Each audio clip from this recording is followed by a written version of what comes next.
Okey, untuk contoh-contoh sebelum ni, kita cuma fokus kepada well-behaved function.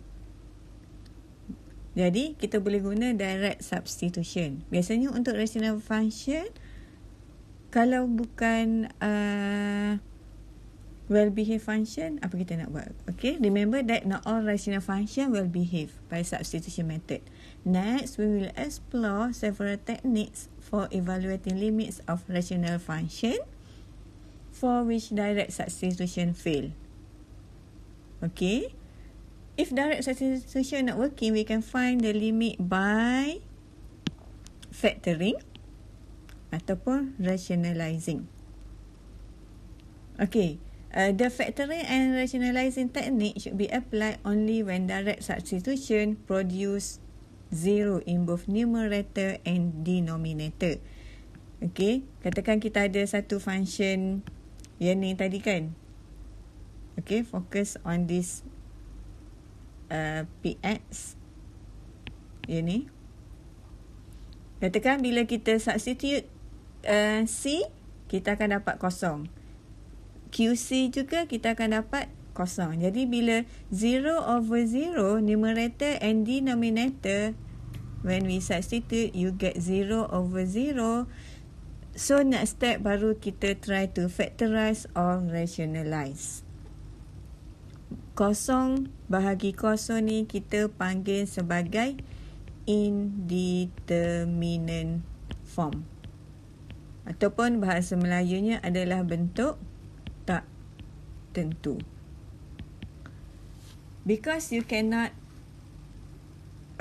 maksudnya dengan kosong from the form alone, you cannot determine the value for limit. Jadi kita kena factor and rationalize. Jadi kita teruskan kepada example 1.1. Okey, kalau kita perhatikan sekarang yang ni dalam example 1.1, limit dia adalah dalam bentuk rational kan, ia ada bahagi.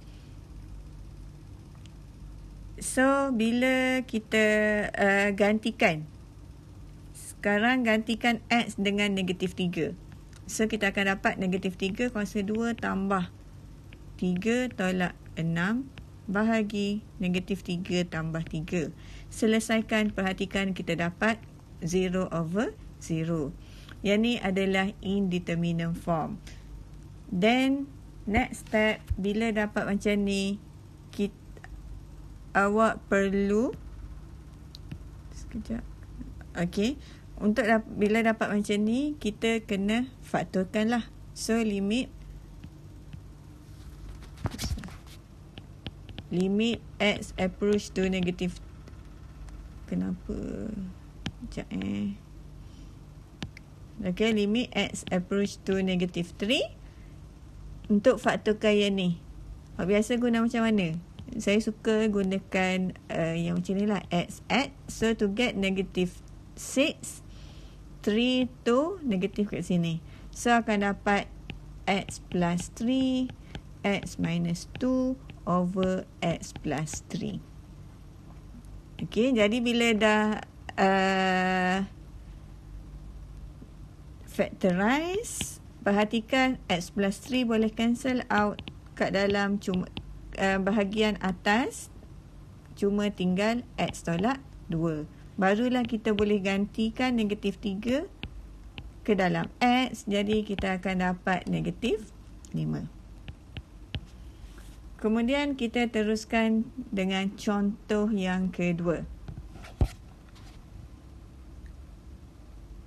Example 1.12. Okey, apa akan jadi? Setiap kali dapat soalan limit, okey, cuba gantikan dahulu x dengan 1. So 1 tolak 1 bahagi 1 kuasa 3 tolak 1 kuasa 2 tambah 1 tolak 1. Bila kita kira, kita akan dapat 0 bahagi 0.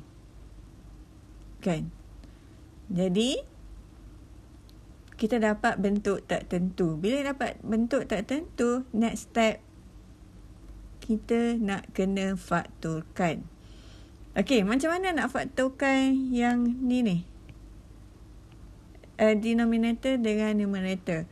Perhatikan sekarang kuasa 3 kan. Kalau biasa kuasa 2, kita boleh kira dengan mudah. Tapi bila kuasa 3, salah satu cara adalah kita boleh bahagi terus. Menggunakan, saya tak tahu familiar ke tak langkah ni, menggunakan pembahagian panjang.